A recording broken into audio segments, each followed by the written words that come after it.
In this video, we're going to be going beyond the basics with MIDI in Cakewalk by Bandlab. Hi folks, I'm Mike and I hope you're well. So one of the most popular videos on this channel is the one I made about MIDI in Cakewalk by Bandlab. In that video, I just covered the basics, so I thought it was about time I went a bit beyond that and showed you a few tips and tricks that you can use to make MIDI a lot more efficiently. This is not an advanced video as such, but it does go beyond just those first steps. So if you haven't watched that video at all, then I highly recommend you do that first. I'll put a link for that in the description down below. But as I say, today we're just going to be making ourselves much more aware of the tools, especially surrounding the piano roll, and a few little tips and tricks which can make us work a lot smoother. So let's get started. So we're going to look at some different ways that we can add and manipulate notes, but before we do that, we're going to need something to add them to. So I've got a blank project open here in Cakewalk, and over on the right hand side where I have the browse panel, I have the plugins tab selected and also have instruments selected there as well. I'm going to go down to the Cakewalk folder and double click on SI drum kit. This is the drum kit which comes with Cakewalk, and I'm going to insert it as a simple instrument track. So I've got that selected there as the checkbox, and I'll click on OK, and that inserts that drum kit. Now I want the piano roll to be open so I can add and edit notes for this. So I'm going to press Alt and 3 on the keyboard to bring up the piano roll. I also want to make it quite a lot bigger, so I'm going to press Shift and D on the keyboard. This expands the multi-dock up to the full height of the interface. I'm also going to press I on the keyboard to get rid of this inspector at the side so that we have much more space. Phew, that's a lot of keyboard shortcuts to begin with. If you didn't know about those, let me know in the comments down below. Maybe you've learned something already. Always good to hear. So before we actually add in some notes, I just want to take a moment to talk about the different ways that we can navigate around this space. First of all, if we want to go up and down the keyboard quickly, we can use the scroll wheel on our mouse like so. That makes it nice and easy. We can also go from left to right by holding Control on the keyboard and using the scroll wheel, and that's really good when you want to navigate through a longer piece. Very handy indeed. Now if we want to zoom in and out, we can hold Control on the keyboard, and then with the left and right arrows, we can zoom in a horizontal fashion like so, which is handy. And then if we hold Control again, use the up and down arrows, we can zoom in and out in a vertical fashion like that. Now you may want to have it really, really tiny like that so you can see a big range of notes when you're editing. Now if you have got it set like that, I recommend go up to the View menu here, click on View, then go down to where it says MIDI Microscope. Now I'll quickly add in some notes here, just very, very quickly so you can see what's going on. And you'll see that as I hover over those notes, this microscope kind of effect happens here, a magnifying glass effect, and that's going to make it a bit easier when you're using very, very small spaces like that for the notes. I don't normally like that view, so I'll turn that MIDI microscope off, and I'll hold Control on the keyboard again, and I'll just zoom out with the arrow keys like so. That's fine. And I'm just going to right click using the marquee and select those two notes and click Delete on the keyboard to get rid of them. See, we've already learned how to delete notes before we've learned how to add them. So how do we add notes? Well, the easiest way is if you go to a place where you want to add a note, then you can just double click with your mouse and that will add a note in like so. Let me just find a good note to do. That one there, that's a kick drum, and that's added that note in. Probably an even easier way to do it is to hold Alt on the keyboard, and then you can just click once to add in notes like so. That makes it very, very easy indeed. Now, if I just want to make some adaptations to some of those notes, but not all of them, I can select a note and then hold Control on the keyboard and select some other notes, but not all of them. Then I can do things like, say, adjust the note length by dragging their ends out, and they'll both do it together. Or I could drag all of the notes around, or I could change things like their velocities in unison with each other as well. Very, very handy. Again, I am going to right-click, select them all, like so, and then press Delete on the keyboard to get rid of them. Now, you'll notice there that as I added a note in, like so, Again, Alt on the keyboard and click. It goes in at a particular length. However, that's selected at the top here at the moment. Now, at the moment, it's selected to quarter notes and they're dotted. So I'm getting dotted quarter notes. That's not very handy for me under these circumstances. So I'll change that so that I'll get something a bit more useful for drums, and I'll change that to 16th notes. Now, I'm just going to hover over this note. It's a single note. I'm just going to right click it and it just gets rid of it. Okay, that's one way that you can delete things. Now, I'm going to add in some notes for drums, but I'm not very happy with this keyboard down the side here. I'm not quite sure of which drums are which on here. So I'm going to right click on this like so. Brings up this dialog box here. I'm going to go down to the second selection here where it says use these note names instead. Now, at the moment, it's set to diatonic, which is the sort of basic ones that we've got here. You could have it set to note numbers, for example. I'll click on OK. That can be handy under some circumstances, but I'm actually going to set it to general MIDI drums. Now, this is not going to work with all drum plugins. They won't be mapped correctly, and you will have to use a drum map, but it does work rather well with SI drums. So I'll click on OK there, and now we can see the drum names there. Again, I'm going to press Control on the keyboard and use the up and down arrows here so that I can just make those a little bit bigger and I know which one is which. Now, for some reason, it's changed the note lengths up here, so I'll just change this back to what I wanted it to be, to 1/16. I'll hold Alt on the keyboard and then I can start putting in some kick drums. Now, the note duration for drums, of course, doesn't matter very much because drums always sound the same length, but it is useful to have them at a short length like this when you're working just in this quick and dirty way rather than using an actual drum map, which I've covered in another video. I'll put a link to that here. If you just want to do it quickly in this way, it's handy to have them at short durations. So I've got my kick drums in there. Let's also add in some snares, acoustic snare, like so. Have a listen. As boring as hell. Let's just add in another kick drum there. Now I just want to select that kick drum and adjust the velocity there. So I'm just going to go down to the bottom and just drag the top of that velocity down a little bit so that one's not so loud as the other ones. Have a listen. Not the most original drum beat in the world, hey? So now I want to add in some closed hi-hats. Now I could do that in the same way as I have with everything else. I could hold Alt on the keyboard. Oops, that's not a closed hi-hat.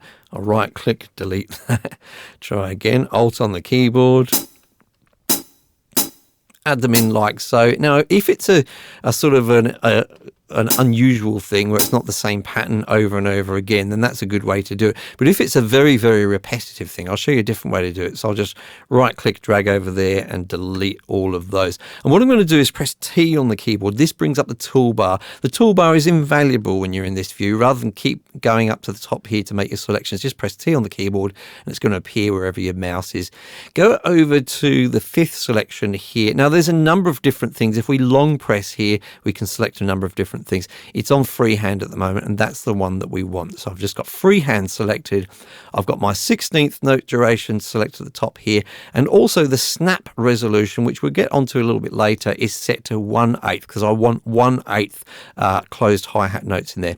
Now that I've got all that set up, I can just drag out like so, and I don't have to keep clicking. So if you really want to do something that's very, very repetitive, that's one way that you can do it. I'm going to bring up my toolbar by pressing T again and just go back to my normal selector there. Okay, now I'm not very happy with all of those being at the same velocity. So again, I'm just going to select a bunch of them by right clicking and dragging across. I've selected those. I'll drag those down like so. And in fact, I might even select this one here, just this one here, and I'll drag its velocity up a little bit. Let's have a listen to that. And there's my basic drum beat. But I probably am going to want to repeat that, right? So let's look at some different ways that we can do that. First of all, I'm just going to right click and select all of them like so. As you can see, they're selected, but when we look at the selection at the top, at the rule at the top there, it doesn't actually select the whole bar. In this case, I want to make sure it does select the whole bar.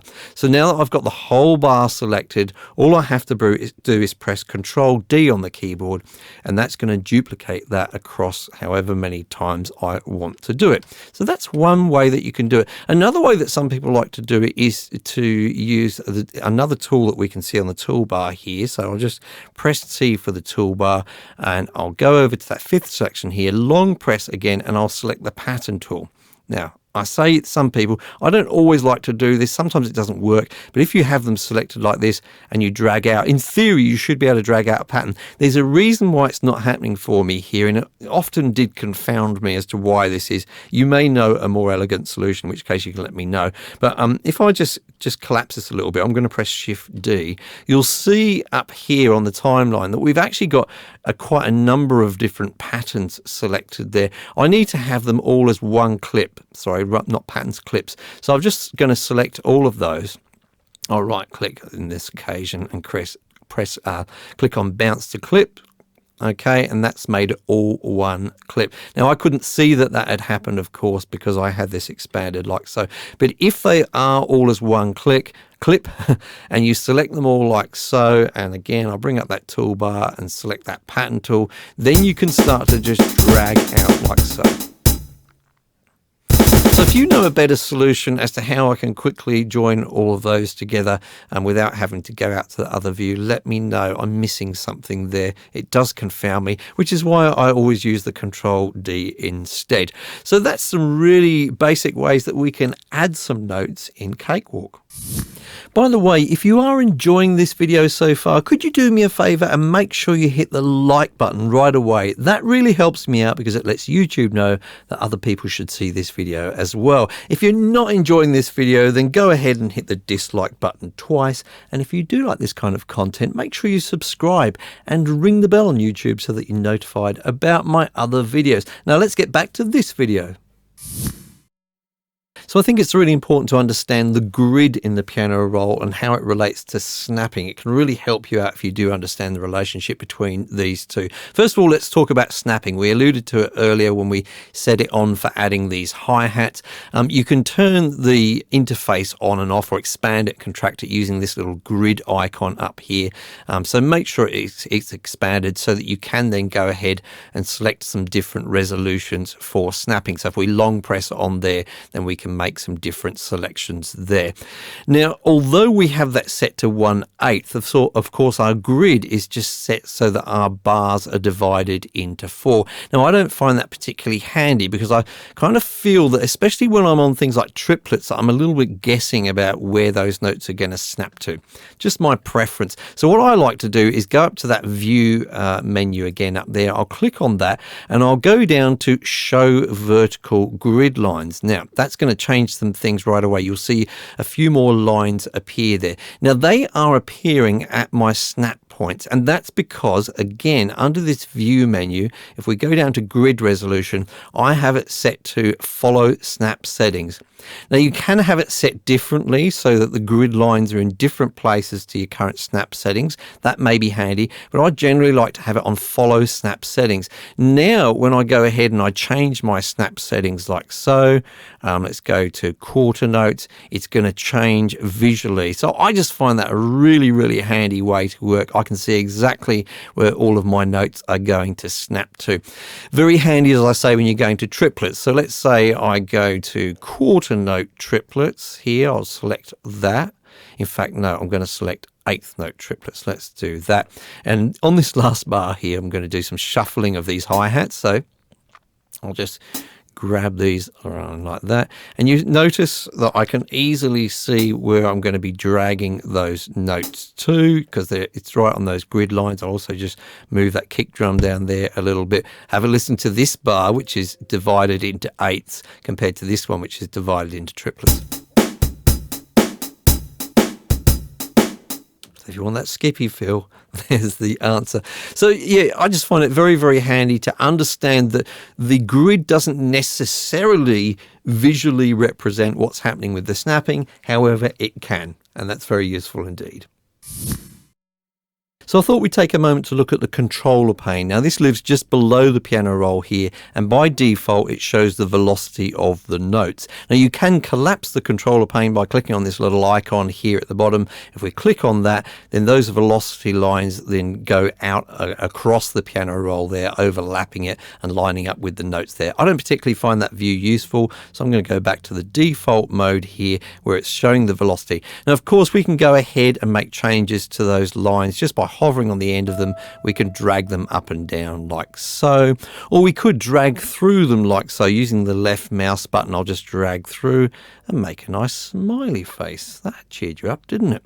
So the other things that we can do is if we bring up our tool palette by pressing T, I'll go across here. I'm going to long press and select, say, the line tool here. Now with that selected, I could drag through some of these notes and I can uniformly sort of change them, or not uniformly change them, but change them in a gradual way with the line tool like so. We'll talk about uniform changes in a moment. So I'll just switch that back to the normal tool like so. Now we don't have to show velocity here. We could show other things. This is a piano part which I'm looking at here. So I'm interested in the sustain pedal, for example. So I'll click on the plus button in the bottom left here. Click on that. Brings up this box here. I'm going to keep the type to control, and then under value, I'm going to go down and select number 64, which is the sustain pedal value. I'll click on OK, and it now shows that. And of course, I can go ahead and make changes to that as well. I'm going to go back to velocity by clicking on that, and let's talk about the transform tool. If we click on the transform tool here, then this box appears which is above or hovering over some of the notes. So I'm going to make a selection by dragging out its edge like so. Let's do that. And now I can change all of these notes in a nice uniform way. So for example, if I drag the handle in the middle, I can move it down, and you'll notice that they keep their relationship with each other with the new values. Okay, so you can do them in sort of one straight line like that down the middle, or you can create a ramp like so. If you grab the edges, then you can do that. And then you can create this sort of decrease in velocity here, but it's still sort of going up and down slightly in the same way it was originally, as you can see there. So that's one of the ways that you can transform the velocities in this case. Of course, it could be done with any control that you have showing here. I also want to show you a nicer way to do it, which is where, for example, if we've got a number of notes selected like so. If we go to the transform tool, long press, I like to select soft mode. Now when we select soft mode and we hover over the edges, we've got some different handles which appear, and if we drag those out, you'll see some sort of black lines appearing, and they're going out across some of the other notes surrounding the selection. Yeah, so I'll do that, and I'll make sure they're overlapping some of those notes. Now when I make a change, when I drag this down, for example, you'll see the notes in the transform selection do change, but so do the other ones on the outside ever so slightly. I'll do that again. Keep an eye on the ones just on the edges. I'll do it again. Okay, and you can see there was a slight change to them. This means that you can make sort of big changes to whole passages if you want to, say, change the velocity, but make sure that there's a gradual change from the passage before and after so that it doesn't stand out too much. Very, very handy indeed. Now, if you don't want to actually just sort of manually move this tool around like that, you can actually have it follow your note selections up here. So if you long press on the transform tool down here and choose autofocus, then it's going to automatically sort of follow the notes that you select up the top here like so. A very handy tool indeed.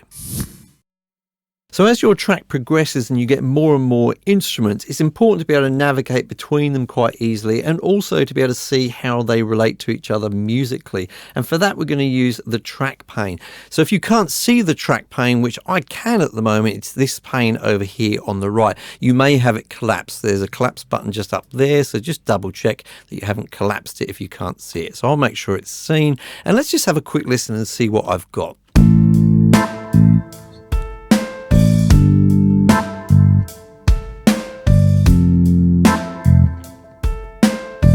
So this is really quite simple still. There's only 4 instruments, but it's important that I can switch between them easily without having to leave the piano roll at all. So I can use the track pane to do that. If I just click on the number next to each instrument here, I can click on it and you'll see that the notes on the piano roll appear for that particular instrument.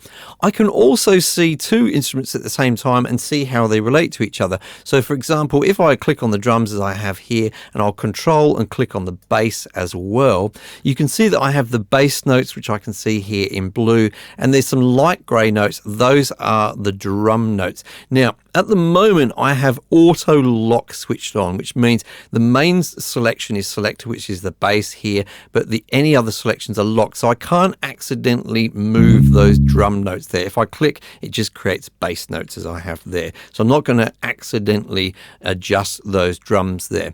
I can switch to the drums by clicking on this grey area here next to the drums, and I'll switch over to that. Now this time the drums are selected, but the bass notes are in grey. It doesn't have to be 2 instruments. I could do this with all of them here. Yeah, so now I have got the drums selected, and I'll go to bass, and I can see the grey notes in, just underneath in the piano roll, and that shows me the other instruments. So that's quite handy indeed. Now if you don't have auto lock switched on, well, the other mode that you can have is auto focus. Now this changes things a little bit, so I can see all of the information here for all of the instruments.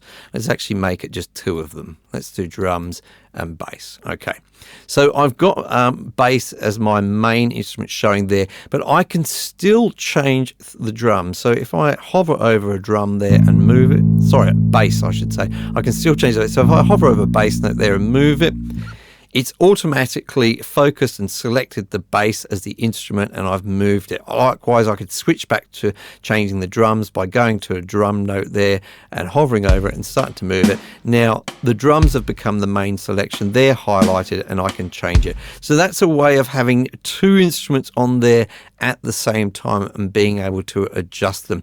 So a couple of handy different ways that you can line instruments up there really on the piano roll. Now the other thing that you can do is change what is shown here in this track pane. So I will use this filter button, and I'm going to select the drums and the bass. So I've got those selected. Now I just click on the filter on off at the top. So I'll click on that, and now I'm just showing the drums and bass. So that's handy when you want to focus on the MIDI of a particular group of instruments. If I switch that off, I could have, say, the keys here. So I'll change the filter buttons to the piano and the organ there, and I'll just switch the filter on, and now I'm only seeing those keyboard instruments here in this pane. Now if you are making certain selections quite often, you can also set up sort of presets for this filter here. So again, I'm going to choose the drums and the bass. I'll select those as the filter on for those, and then I'm going to long press on this filter button up here, and I'm going to click on new, and I'll call it R section, because I often misspell rhythm. That's why I've done that. So that makes it really, really easy. If I just want to make that selection, I can long press on there.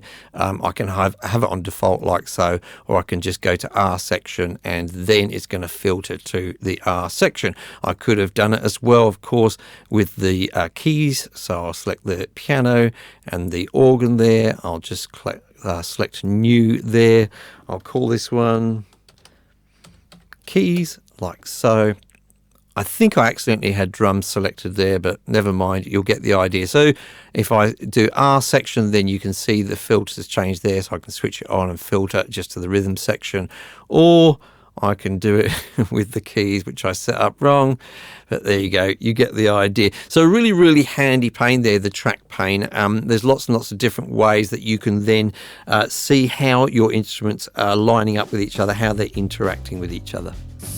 To be honest, I'm super impressed that you made it this far. This is not a short video. Let me know in the comments down below if you did make it this far. Also, ask me down there about anything that wasn't quite clear to you, and I'll try my very best to help you out, or somebody else from this wonderful community will try their very best as well. Now, if you have enjoyed this video, make sure you hit the like button, and if you didn't enjoy this video, make sure you hit the dislike button twice.